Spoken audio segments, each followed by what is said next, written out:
Hello, Stabloiders. Welcome to a very special video review from the one and only Stabloid team.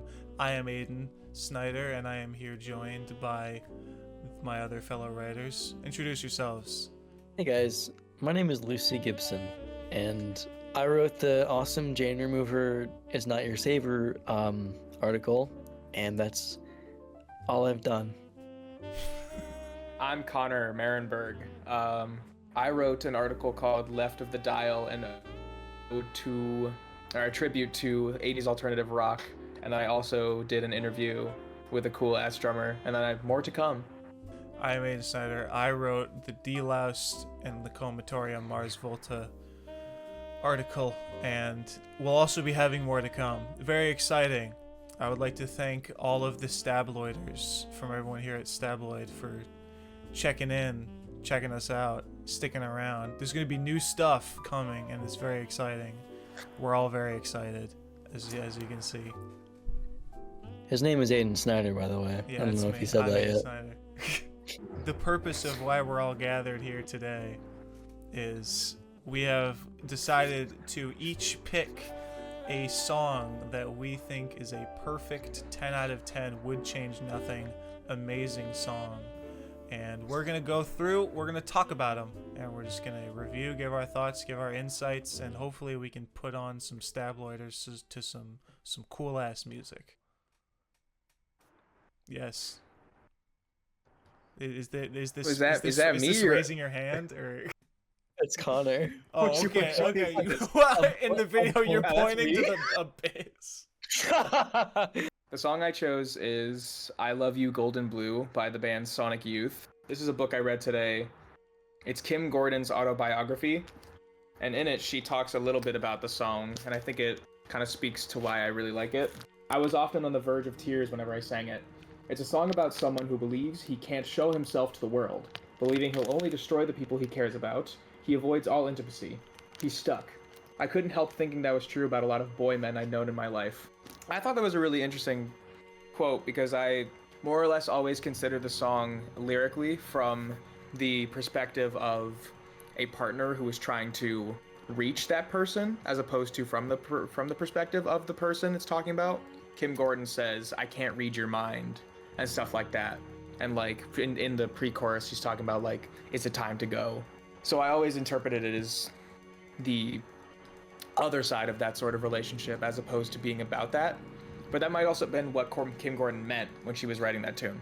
Even despite her interpretation and my interpretation, I think the song is just perfect. Sonic Youth. Sorry, I see my Wi-Fi's on the red right now.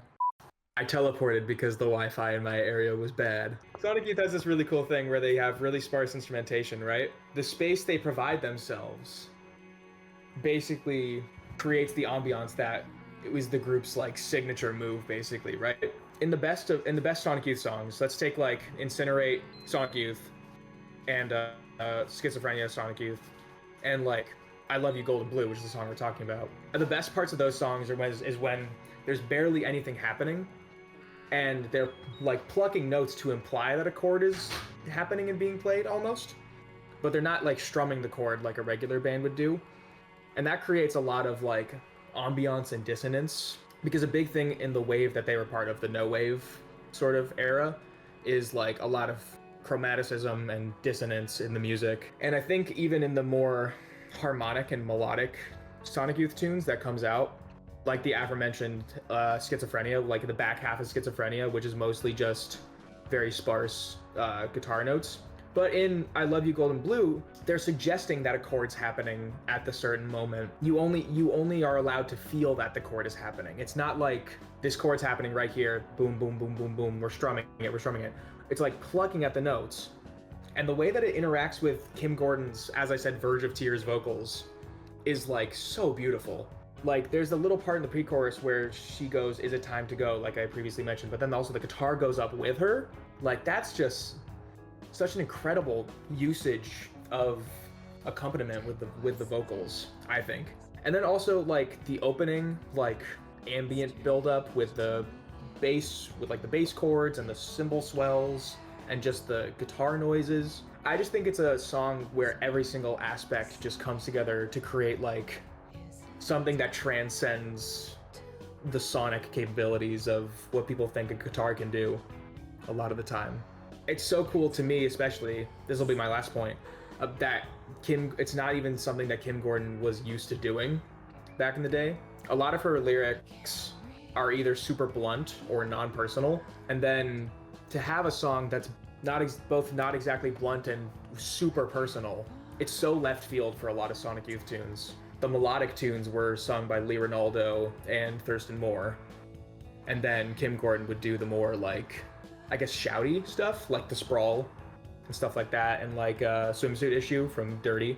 But yeah, it's just the fact that it's such a left field move for Kim Gordon that you just don't expect on an album that late in their career, because it was that album that it was on was released in 2004, well 20 years into their career. And I mean, yeah, it's just like a perfect tune through and through for me.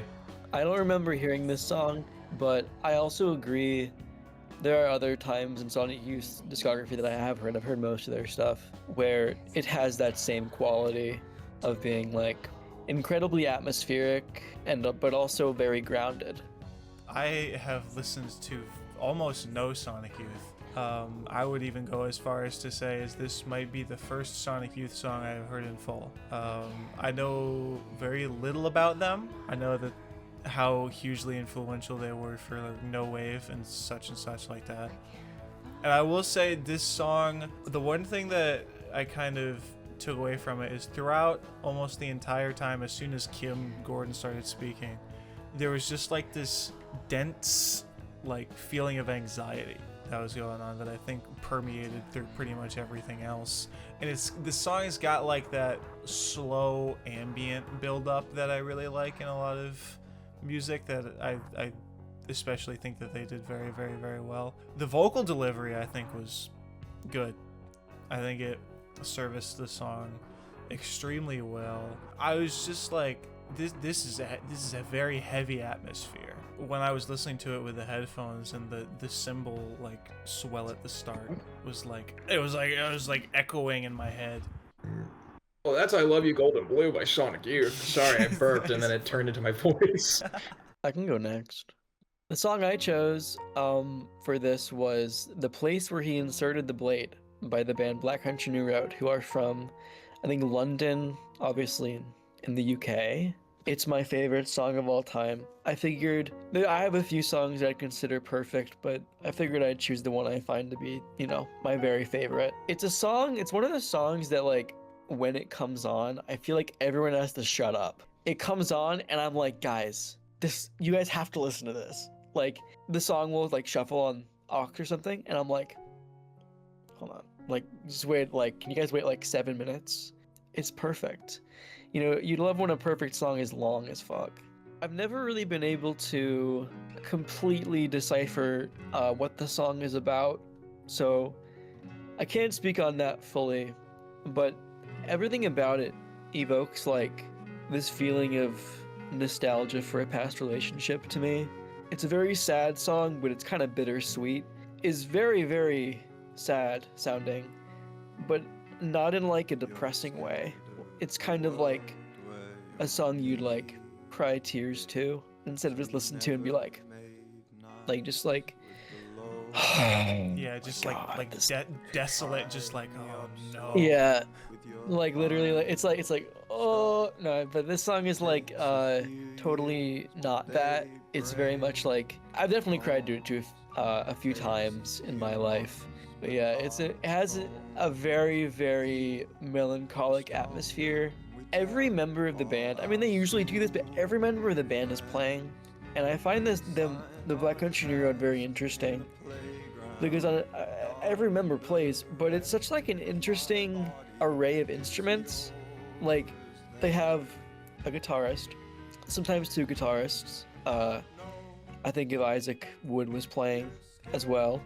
They have a bassist, they have keys, and they have a violin, and they have a saxophone.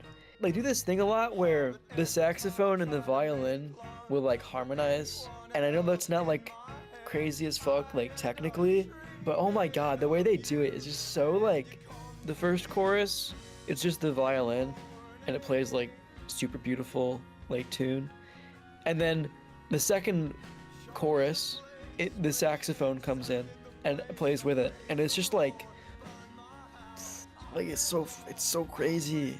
I think it'd be hard to find anyone who's like, this song sucks, you know?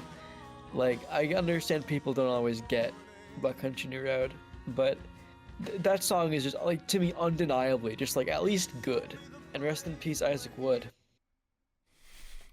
Did he die? No, I'm just kidding. He did not. I know he's not in the band anymore, but he left the band after, like, before the album came out. One thing that I noticed a lot about Black Country New Road and that song specifically is the delivery of the vocals from Isaac, and how they start out. It starts out like really soft. He sounds very like desperate when he gets really into those songs, especially like during the end of this song where he's like, show me where to tie the other end of this train, and he's almost like pleading in this song, and I think you've kind of nailed it on the head, where it's like nostalgic for a past relationship and stuff like that. I think that the song structure is very, very good. I think that everything, like the lead up with the piano, and then like the like staccato, like whoa, whoa, we're leading into the chorus, and then when we get to the chorus and it's just like the full band is playing, and it's just like sounds so nice, and then they bring it back in with like the piano and then full again. It's just, they really structured the composition of each instrument very, very well. It is also a very sad song. It's a good point. I think back to Isaac's voice, he has the most, I don't think I've ever listened to a singer who sounds so much like in pain when he sings. That is true. Like, that's low-key just how he sang. Like, he had the kind of a strained voice, but it gave him this quality combined with the lyrics he's singing of just being like so, you said desperate, but also just generally distraught, like he's in pain. I remember I was watching a reaction to the album. He like cried because he's like, this guy sounds so sad. Yeah, he's really Anyway, like, yeah. he gets away with like like he can't hit the notes that he's singing, but it doesn't He cracks matter. constantly, He cracks yeah. so much, but it like doesn't matter at all. And Yeah. like it just like more emphasizes the pain that he's going through in the song. Yeah, that's what I have to say about it. So, I mean, this is my first time listening to Black Country New Road, like giving dedicated time to listen to Black Country New Road outside of snippets and sort of passively listening to tunes in the car, or like outside of that with you two. And I don't really have much to add because you guys basically like said everything I was going to say about how it's not exactly a sad song, but it sounds depressing. Sounds emotional. It's kind of doing, yeah. It's kind of doing that, like, I almost want to say that, like, thing that Chino Moreno does, or, like, what Cameron Winter does, where, like, you can't really pick apart what the lyrics mean unless you put a lot of time into it. But the way that the delivery of the vocals interacts with the instruments and the composition just is like a pile driver right to your heart. As Aiden said, it's composed basically perfectly with everything building up, especially that last minute where it's like he's like, I want you to tell me the fifth of the fucking thing you want me to play, right? When he's singing that, I want to put it in air quotes a little bit, singing, he's basically just like telling you not to give up on him in song form. Almost. He's asking for like a form of direction. Yeah, dude, it's like haunting. That's like the best word I can use to describe the song. It's haunting. Yeah, in a very unique way, I find, because usually a haunting song would be like kind of spooky, I guess. But this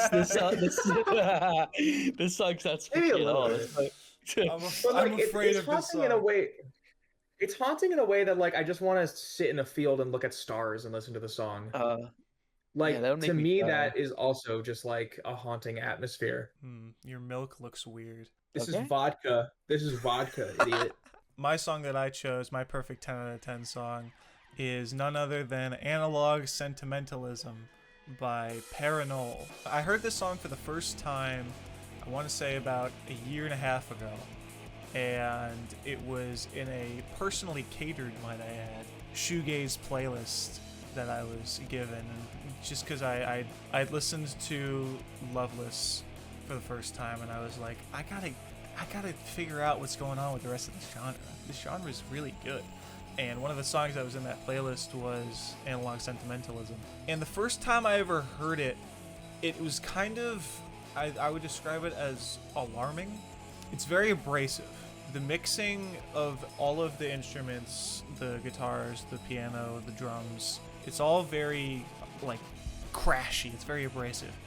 And as I listened to the song more and more, it kind of developed this atmosphere that was giving me a sense of nostalgia that I didn't really know how to describe at the time. It was really kind of a defining moment for me of like, oh, this is a whole like sound and genre of music that I know nothing about that sounds completely different from everything that I've ever heard. I'll be honest, I have not looked up a translation for any of the words in this song. I have no idea what Paranol is talking about. But in my mind, it almost doesn't even matter.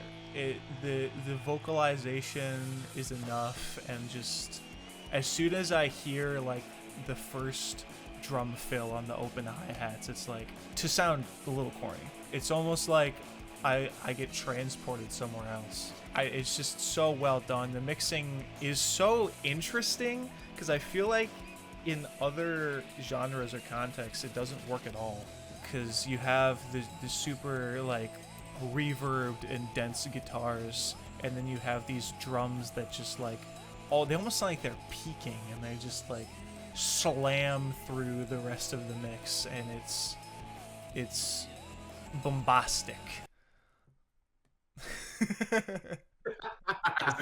Mr. Bombastic. Bombastic.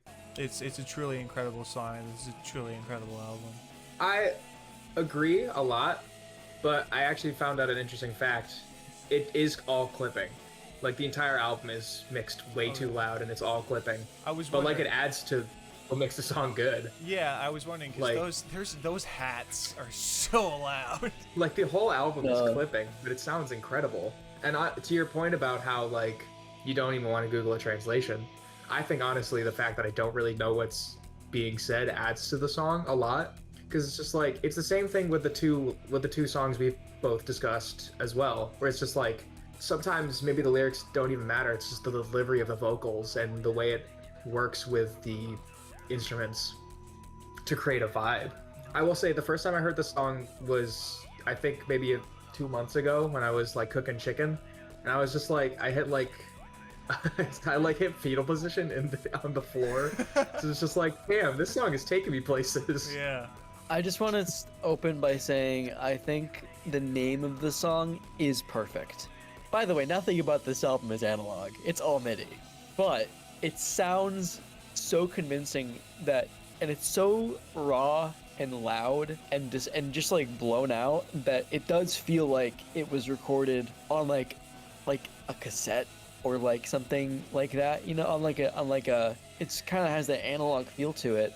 And the sentimentalism aspect of just like Aiden said, like a nostalgia you can't place, and he's right. It's very like, it does make me feel nostalgic, but I can't quite place where that nostalgia is coming from. The fact that the lyrics are in a language I don't understand, which is Korean, by the way. Paranol is from South Korea. I agree that not knowing what he's saying plays into that feeling of like non-specificity. It's a song that brings about emotions that aren't caused by anything but the song, and I think that's very powerful. It kind of speaks to how powerful the song sounds. I've only ever really been able to get like crying to a song if there's already something going on in my life that's bothering me. This song didn't make me cry, but it does hit me like a truck whenever I hear it. Yeah, basically that's what I wanted to say about it. Yeah, it's really loud. I think I also want to point to the vocal mixing. It's so weird. He's double tracked, but also he sounds like he's recording in the room over.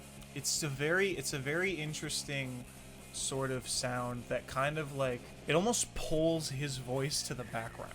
And I think that it kind of adds to the dreamlike aspect that is a theme throughout the entire album.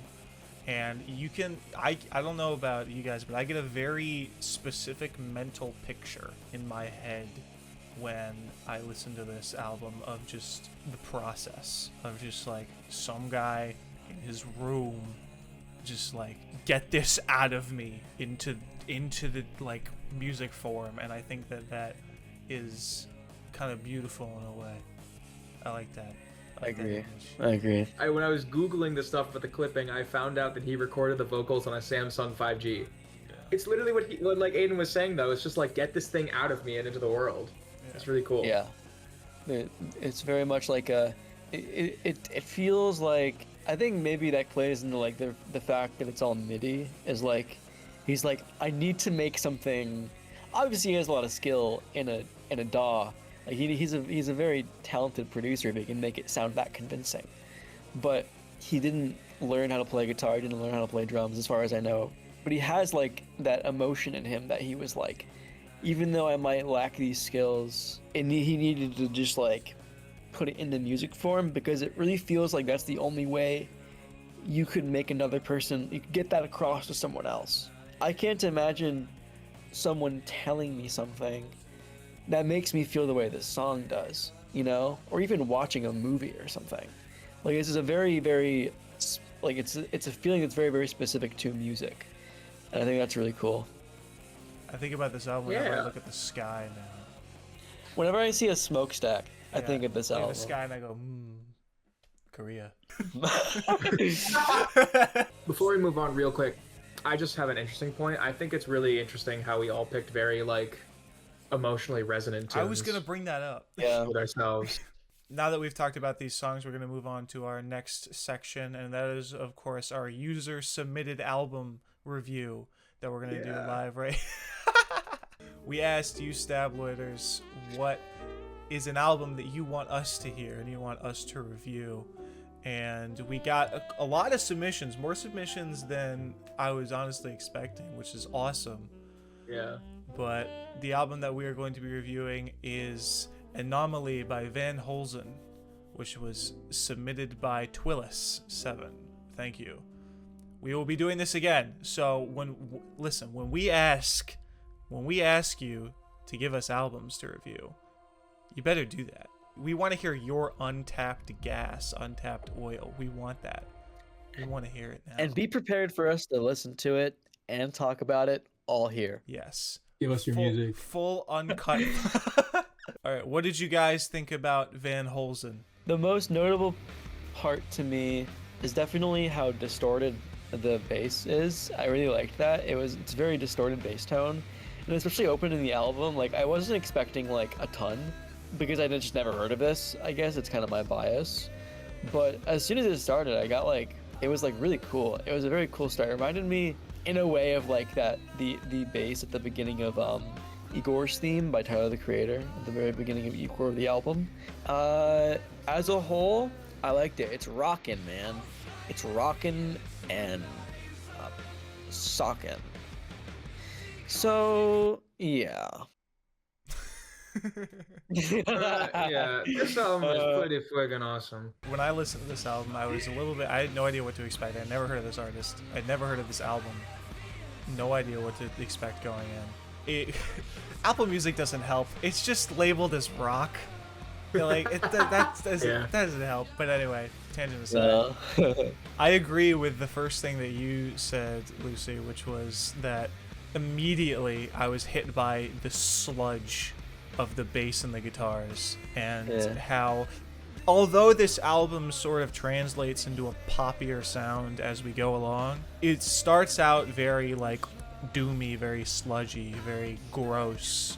I thought that this album was pretty alright. My top songs, I think Herr der Welt was good, Jagd, Kopfgeld, I think I'm pronouncing that right. It was 7 years of German. 7 years of German down the drain. I was gonna say we did all take German class, so you know down it's the drain. legit. They said "Es tut mir leid," and we were like, Yeah, I know that. I know that. I think that this album thrives in being a popular sounding album that delves into some more interesting techniques in mixing and tone. Now, as far as my negatives for this one, I don't know how much I like the lead singer. I don't know how much his tone of voice fits what's going on in this rest of the song. I think his cleans sound really nice, but I felt like we were lacking in the screaming department, the rustic department. I feel like it was he wasn't putting a lot of power into it. It was a very straightforward performance. He was hitting the notes sounded great, but for me it was lacking some sort of drive. For me, like, it fell into a lot of the same like songwriting traps that a lot of like modern rock does, like Muse or like Palais Royale or those sorts of bands, where it's like, if this was an album that was like really compressed and really modern rock sounding, I would have not liked it at all, I think. But it's produced really interestingly. Like, the drums are super dry, but they have a lot of reverb on them at the same time. And like we said, the guitar tones are super sludgy and the bass is really distorted. Kind of doing like a Melvins thing in the first tune and some other tunes, where it's like super sludgy with like a sort of cleaner vocal on top. But yeah, I mean, I kind of just agree. It's just like, I thought the vocals could have gone a little crazier. And I do agree that Jagd was pretty cool. I think Herr der Welt was pretty cool. I liked the second track. That had a pretty sick opening, where it's just like the cleaner guitar and the drums going crazy. Honestly, it was kind of like a little Deftonesy, just a little bit. There were some moments where I was like, there's some Stephen Carpenter here. Or even a better example would be like Mood Ring. But yeah, I overall agree. It's just like, it's a good album, but I will probably not revisit in any time relatively soon. But again, good album. Yep. Twillis, you've given us a good first one. Yes. Yeah. Now I can log it on albumoftheyear.org. To start off with the album that we got for our first suggestion, you gave us a very good choice, because none of us have heard of this album and none of us have heard of this artist. And I think that's exactly what we're looking for here. Also good that none of us played on the album, which is why I want to give one of these to Josh Urell for suggesting the Ends of Eden EP, which was the first straw, and we had to reshuffle. Yeah. Confirming the time, just so y'all know I'm not fucking around. I'm gonna fucking kill myself. That's gonna be it for this video review. Thank you, fellow Stabloiders, for tuning in, checking this out. Stay tuned for the rest of time as we continue to upload more articles, more interviews, more reviews, more rankings. And we really hope that you enjoyed this, and we hope that you enjoy our content in the future. Stick around. Bye-bye. Yes, I agree. Bye. Stick around. Goodbye. Yeah. Bye. I saw that sponge. Fuck you, man. He's come back.